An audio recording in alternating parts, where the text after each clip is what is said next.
Good morning student. आज हम पढ़ रहे हैं geography chapter number 3 water resource.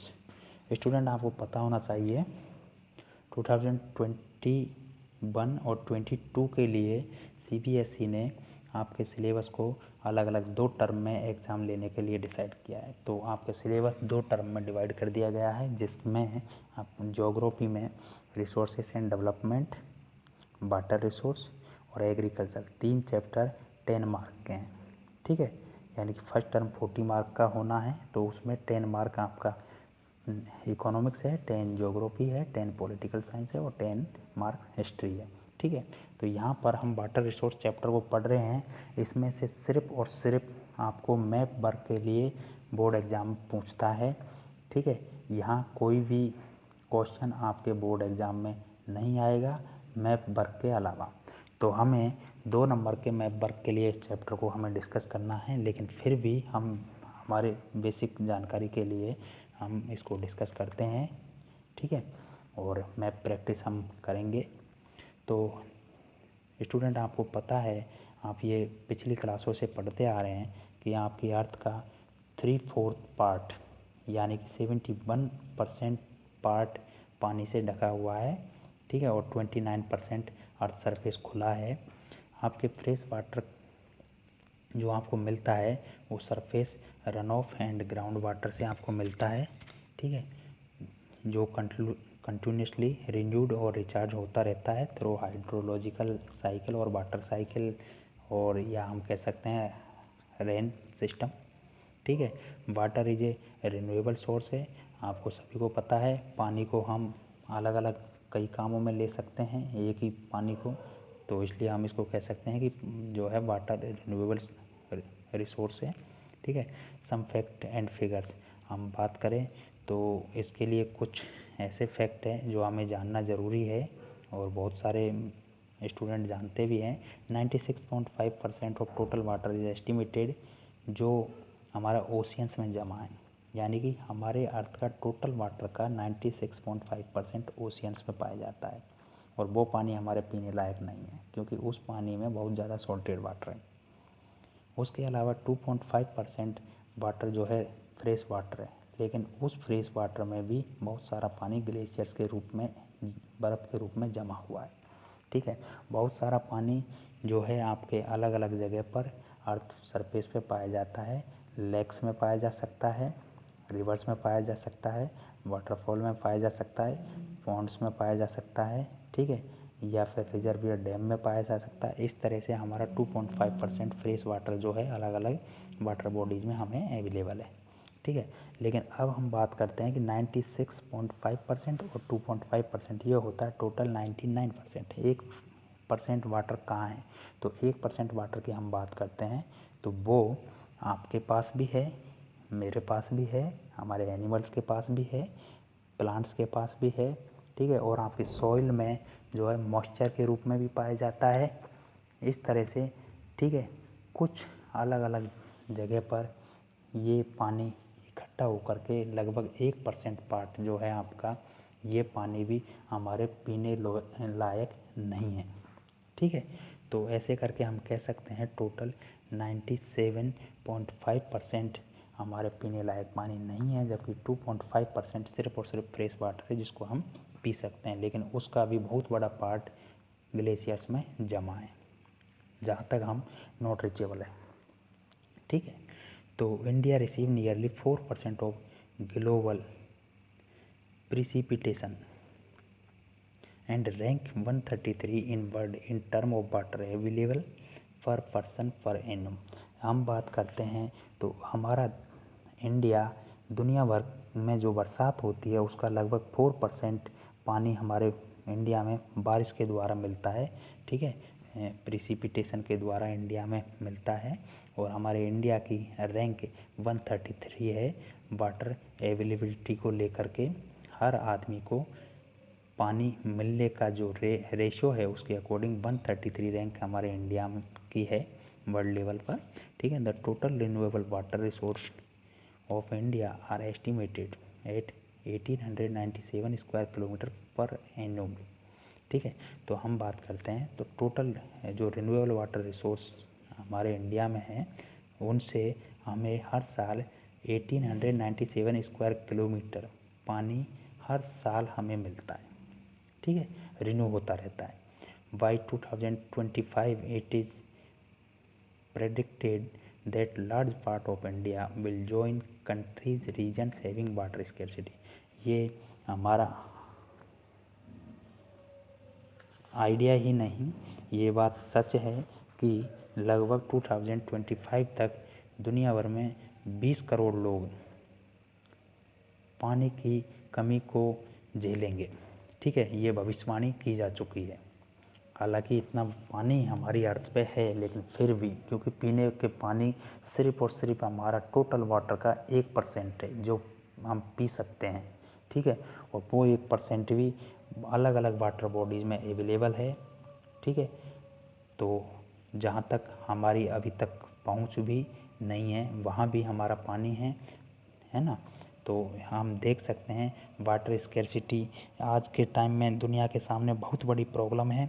आप अलग अलग पिक्चर्स मैंने आपको शो की है, इन पिक्चर्स में आप देख सकते हैं एक छोटा बच्चा कहीं खुले में जहाँ पॉन्ड या जंगल में कहीं पानी भर रहा है, तो सीधी सी बात है कि ये पानी बिना प्यूरीफाइड और गंदा पानी है, इसको पीने से लोग बीमार हो सकते हैं। सेकंड पिक्चर में आप देखते हैं बहुत सारे लोग हैं, वाटर टैंक से पानी सप्लाई किया जा रहा है। थर्ड पिक्चर में आप देख सकते हैं बहुत सारी लेडीज़ मिट्टी के बर्तन लेकर के पानी भरने के लिए कहीं दूर बेल और स्टेप बेल और रिवर या पॉन्ड पे जा रही हैं, ठीक है। ये आप देख सकते हैं महाराष्ट्र जैसा सीन है, उधर भी पानी की बहुत बड़ी प्रॉब्लम है। इसी तरह से बहुत सारी लेडीज़ पानी को लेकर के गवर्नमेंट के खिलाफ कुछ मूवमेंट स्ट्राइक रैली करती हुई जहाँ नज़र आ रही है, ठीक है। तो इस तरह से हम अलग अलग पिक्चर्स में हम देख सकते हैं कि किस तरह से दुनिया के सामने वाटर स्कैर्सिटी एक बहुत बड़ी प्रॉब्लम बना हुआ है। ओके, नेक्स्ट टॉपिक है हमारा वाटर स्कैर्सिटी कॉजेज, यानी कि वाटर स्कैर्सिटी के कारण क्या है। तो इसमें क्वांटिटेटिव तरीके से हम देखते हैं तो हमारे देश में इंक्रीज इन पॉपुलेशन बहुत ज़्यादा बढ़ रही है, उसकी वजह से हमारे पॉपुलेशन बढ़ने की वजह से हमारे देश में पानी की कमी भी होगी, ज़मीन की कमी भी होगी, ठीक है, हमारे देश में गरीबी भी बढ़ेगी। ये ऐसे कुछ जनरल प्रॉब्लम्स है। तो हम यहाँ बात करते हैं वाटर स्कैर्सिटी की। तो पॉपुलेशन बढ़ने की वजह से हमारे देश में बहुत सारे जंगलों को हर साल काटा जा रहा है, जिसकी वजह से बारिश बहुत कम होने लगी है और उन जंगलों को काट करके railway stations, airport, roads, buildings, factories बनाई जा रही है। तो सीधी सी बात है बारिश का पानी ग्राउंड में जाने के बजाय वो ज़मीन में अंदर जाने की बजाय वो पानी नदी और नालों से फिर ओशियंस में चला जाता है जहाँ उसकी पीने लायक नहीं बचता है, ठीक है। तो इसी वजह से हम कह सकते हैं पॉपुलेशन भी हमारे देश की एक बहुत बड़ी प्रॉब्लम है, ठीक है। ओवर एक्सप्लोटेशन, यानी कि हम जो है पानी का बहुत ज़्यादा ओवर एक्सप्लोटेशन करते हैं, तो ये भी हमारे लिए एक बहुत बड़ी प्रॉब्लम है। Fall in ground water level, ज़मीन का ग्राउंड वाटर लेवल बहुत ज़्यादा डाउन जा रहा है हर साल। Intensive industrialisation and urbanisation and growth of multinational companies, हम इंडस्ट्रियलाइजेशन, ठीक है, यानी कि औद्योगिकरण एंड अर्बनाइजेशन, शहरीकरण, शहरों को बढ़ने की वजह से और ग्रोथ ऑफ मल्टीनेशनल कंपनीज़ की वजह से हमारे देश में पानी की बहुत ज़्यादा कमी होती जा रही है, ठीक है। इसी तरह से हम देखते हैं वाटर स्कैर्सिटी के अलग अलग और भी एग्जाम्पल हम देखते हैं वाटर स्कैर्सिटी में। ये क्वालिटेटिव अवेलेबिलिटी के आधार पर है, ठीक है। तो यहाँ पर देखते हैं हम किस तरह से हमें पानी अवेलेबल है, लेकिन फिर भी water available but there is scarcity due to bad quality के आधार पर हम देखते हैं बैड क्वालिटी। आप देखिए फर्स्ट पिक्चर में आपको दिखाई दे रहा है यहाँ पर बहुत गंदा पानी आपको दिखाई दे रहा है, ठीक है। यानी कि जैसे आप देखते हो सिटियों में कहीं जहाँ पर खाली प्लॉट होता है वहाँ पर अगल बगल के घरों का पानी जमा हो जाता है, ठीक है। रेलवे ट्रैक के आसपास, कहीं रोड के आसपास गड्ढे में पानी जमा होता है, तो उसी तरह का एग्जाम्पल है ये। यानी कि पानी हमारे पास है लेकिन क्वालिटी उसकी कैसी है, बहुत ख़राब है, बैड है। सेकंड में आप देख सकते हैं पोल्यूटेड वाटर, ठीक है। इसमें आप देख सकते हैं पोल्यूटेड वाटर, यहाँ कुछ केमिकल से ये पानी का कलर तक चेंज हो रखा है, आप देख सकते हैं, ठीक है। तो डोमेस्टिक एंड इंडस्ट्रियल केमिकल्स वगैरह की वजह से ये पानी बहुत गंदा है। उसी तरह से एग्रीकल्चर फील्ड जो है आपके, ठीक है, उनमें केमिकल्स और फर्टिलाइजर्स यूज़ करने की वजह से भी पानी पीने लायक नहीं बचता है, ठीक है। तो ये क्वालिटी के आधार पर पानी अवेलेबल होने के बाद भी हमारे देश में स्केर्सिटी है, ठीक है। इसके आगे हम देखते हैं हमें पानी की स्केर्सिटी को ख़त्म करने के लिए क्या करना पड़ेगा। Water conservation and proper management की ज़रूरत है, तब जा कर के हम पानी की कमी को दूर कर सकते हैं, ठीक है। तो यहाँ हम देखते हैं पानी की कमी को दूर करने के लिए हमें क्या करना है। हम देखिए कंस्ट्रक्शन यहाँ पर hydraulic structure like damn, reservoir, embankments, canals for irrigation ये बना सकते हैं। अलग अलग पिक्चर आप देख सकते हैं, यहाँ जो सारी की सारी पिक्चर है इनमें आपको दिखाई दे रहा है, ठीक है। आप डैम बना सकते हैं, आप जो है एम्बैंकमेंट्स बना सकते हैं, आप रिजर्वियर बना सकते हैं, ठीक है। या फिर आप जो है कैनाल्स वगैरह बना कर डैम से, कैनाल से पानी इरिगेशन के लिए ले जा सकते हैं। या फिर मल्टीपर्पज़ रिवर वैली प्रोजेक्ट्स आप बना सकते हैं।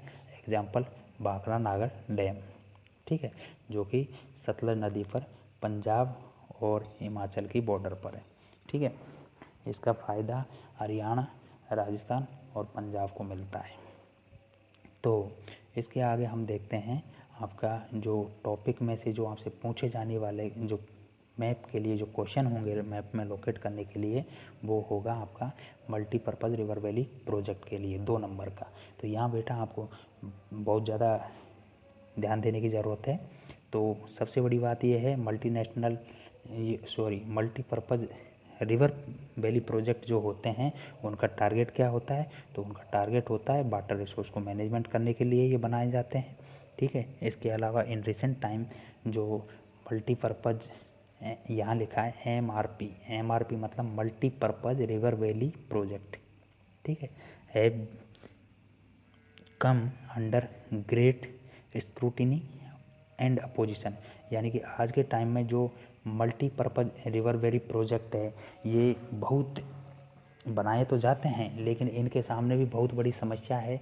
जैसा कि आपने देखा होगा, आपने सुना होगा बहुत सी बार, हाँ, नर्मदा बचाओ आंदोलन, टिहरी डैम जैसे। तो इनका बेटा क्या है, इसमें बहुत सारे सोशल वर्कर होते हैं, या नर्मदा बचाओ में जैसे एक नॉन गवर्नमेंटल NGO है। तो ये क्या चाहते हैं, यहाँ के जो लोग हैं, किसान हैं, या फिर जो यहाँ की जो फॉरेस्ट है, वो इस डैम बनाने की वजह से उनके अंडर में आ जाते हैं और उनको बहुत ज़्यादा प्रॉब्लम का सामना करना पड़ता है।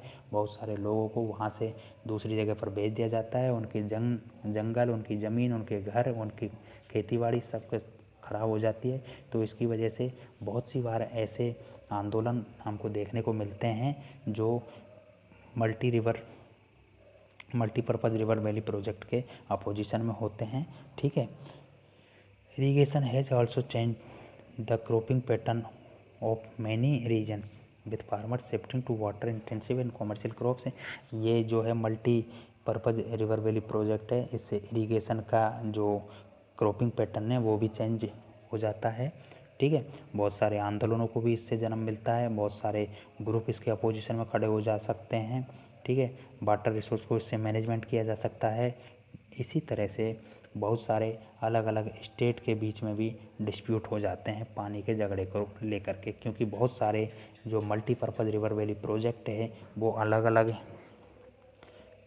अलग स्टेट के नहीं होकर के 2-2, 3-3 स्टेट का लिए मिल कर के बनाए जाते हैं, तो उनमें भी आपस में डिस्प्यूट देखने को मिलता है। तो यहाँ पर हम कह सकते हैं कि जितना इनमें मल्टीपर्पज़ रिवर वैली प्रोजेक्ट का फ़ायदा है उतना इनका नुकसान भी होता है, ठीक है।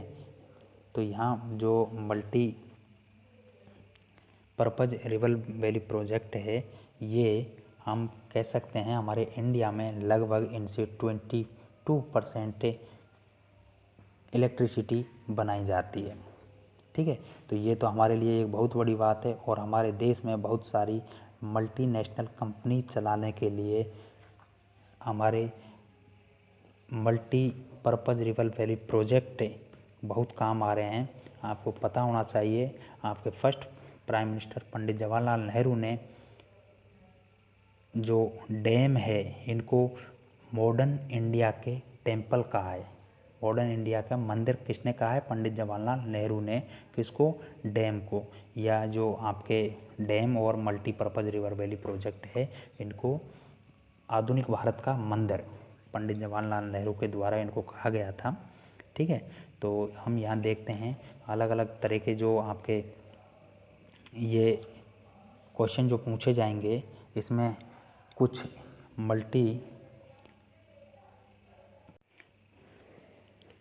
बेटा आपसे जो क्वेश्चन पूछे जाएंगे वो मैप में कुछ डैम और मल्टी रिवर वैली प्रोजेक्ट जो है इनको आपको लोकेट करने के लिए बोला जाएगा। तो कुछ important multipurpose river valley project और डैम के नाम मैंने यहाँ पीपीटी में शामिल किए हैं और आप इनको देख सकते हैं मैप में भी। ठीक है, किस तरह से सलाल, भाखरा नागल, टेहरी, राणा प्रताप सागर, सरदार सरोवर, हीराकुंड, नागार्जुन सागर और तुंगभद्रा। ठीक है, तो मैंने इनको मैप में भी लोकेट किया है। आप इनको यहाँ भी देख सकते हैं मैप में इनकी लोकेशन के आधार पर। ठीक है, और दूसरी बात आपका ये होमवर्क होगा कि आप सारे के सारे जो अभी मैंने 8 अलग अलग मल्टीपर्पज़ रिवर वैली प्रोजेक्ट के नाम लिखा है, इनको विथ स्टेट नेम और रिवर नेम कि कौन सी स्टेट में है और कौन सी रिवर पर बनाए गए हैं, इसकी लोकेशन के आधार पर इसका एक टेबल तैयार करेंगे। ठीक है, मुझे भेजेंगे। साथ ही आप इन मल्टीपर्पज़ रिवर वैली प्रोजेक्ट को मैप में फिल करके मुझे उस मैप का पिक्चर लेकर के आप सेंड करेंगे। ठीक है, ये आपका होमवर्क होगा। आप देख सकते हैं यहाँ पर हम मैप कैसे फिल करेंगे। तो इसके लिए सबसे पहले आपको ये पता होना चाहिए कौन सा डैम और मल्टीपर्पज़ रिवर वैली प्रोजेक्ट कहाँ पर लोकेटेड है।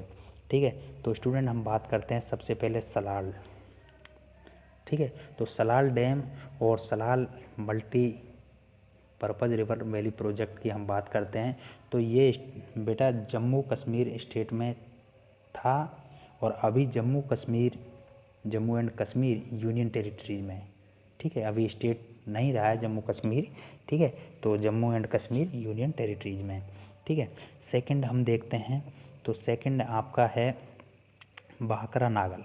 ठीक है, जिस तरह से मैंने ऊपर लिस्ट बनाई है ना ये, ठीक है, ABCD, ठीक है, तो इसी तरह से ये इस हाइट के अकॉर्डिंग है। ठीक है, आप देख सकते हैं। सेकंड पे है आपका भाखरा नागल।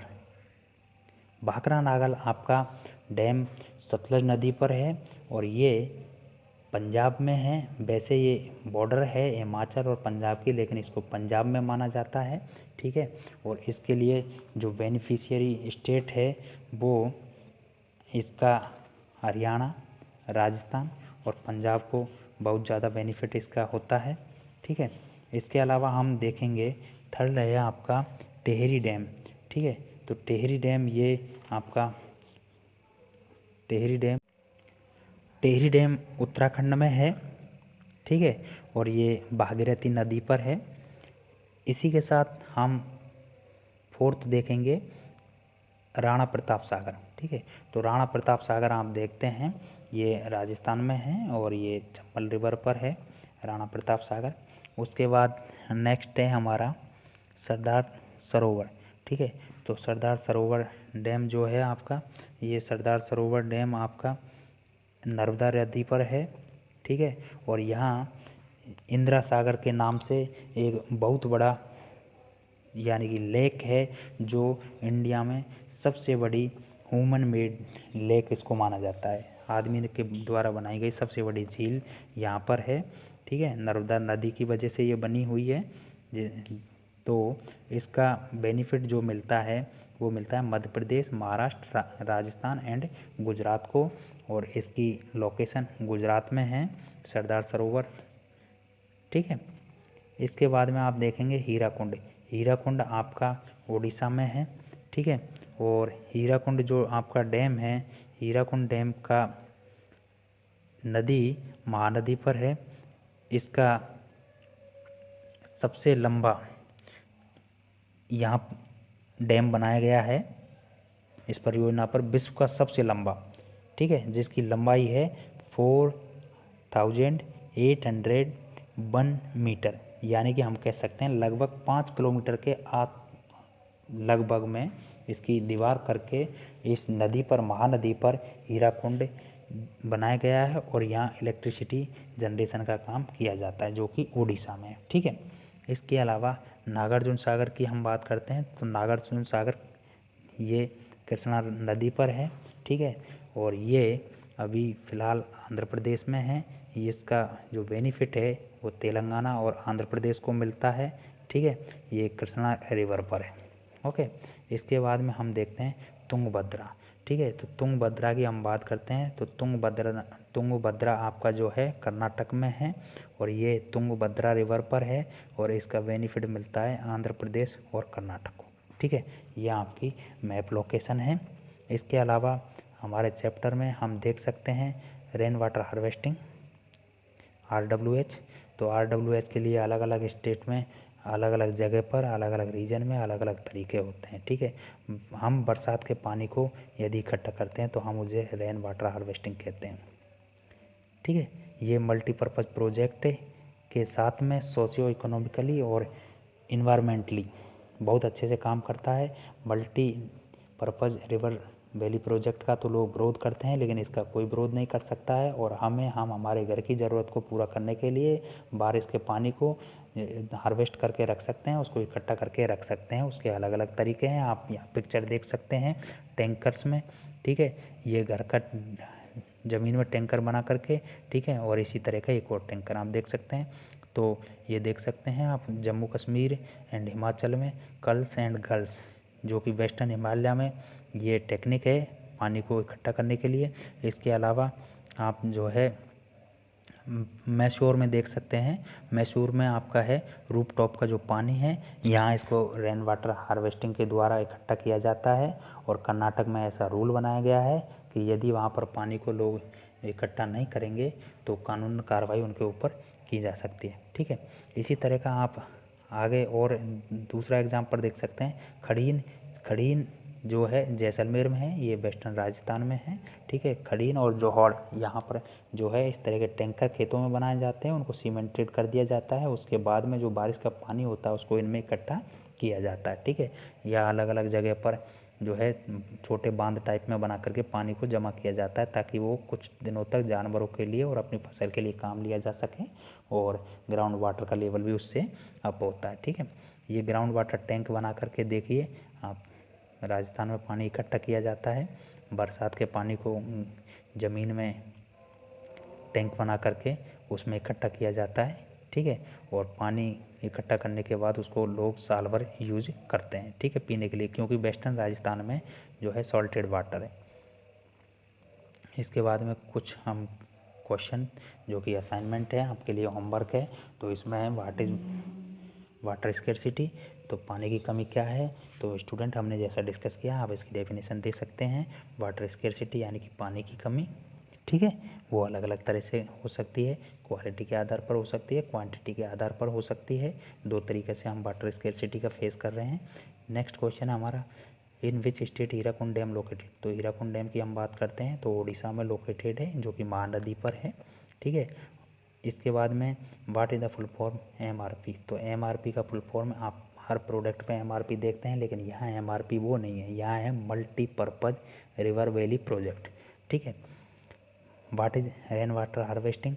तो रेन वाटर हार्वेस्टिंग, जब बरसात होती है हम उस पानी को अलग अलग तरीके से अलग अलग जगह पर हम इकट्ठा करके रखते हैं। ठीक है, वो तरीका है, राजस्थान का अलग है, हिमाचल और जम्मू कश्मीर का यानी कि हिमालयन पार्ट का अलग है। वहाँ पर कल्स और गल्स बनाई जाती है, जो एक नाली टाइप में होती है, जो पहाड़ के ऊपर से उस पानी को ला करके नीचे कुछ पॉन्ड टाइप बना करके या टैंकर बना करके इकट्ठा किया जाता है। ठीक है, इसी तरह से छत के पानी को इकट्ठा करने का मैसूर में, ठीक है, राजस्थान में जोहड़ यानी कि जिसको कुआं बोलते हैं, कुएं बना करके भी पानी इकट्ठा किया जाता है। राजस्थानी लैंग्वेज में जोहड़ कुएं को बोलते हैं। ठीक है, तो नेक्स्ट क्वेश्चन है आपका, which multipurpose river project is located on the Narmada river. Narmada river पर आपका कौन सा रिवर प्रोजेक्ट है? तो वो है सरदार सरोवर प्रोजेक्ट, जो कि नर्मदा रिवर पर है। ये मध्य प्रदेश, महाराष्ट्र, राजस्थान और गुजरात को जो है बेनिफिट देता है। इसके अलावा नर्मदा सागर परियोजना है एक अलग से। ठीक है, तो ये मध्य प्रदेश के लिए है और ये मध्य प्रदेश में ही बनाई गई है, एमपी में। ठीक है, in which state Rana Pratap Sagar multipurpose river project is located. तो राणा प्रताप सागर राजस्थान में है, चंबल नदी के लिए है और यहाँ पर जो है इलेक्ट्रिसिटी जनरेशन का काम किया जाता है। इसके साथ इरिगेशन के लिए भी यहाँ से कैनाल्स निकाली गई है। ठीक है, राणा प्रताप सागर मल्टीपर्पज रिवर वैली प्रोजेक्ट और डैम, ठीक है, राजस्थान में है। Okay, thank you.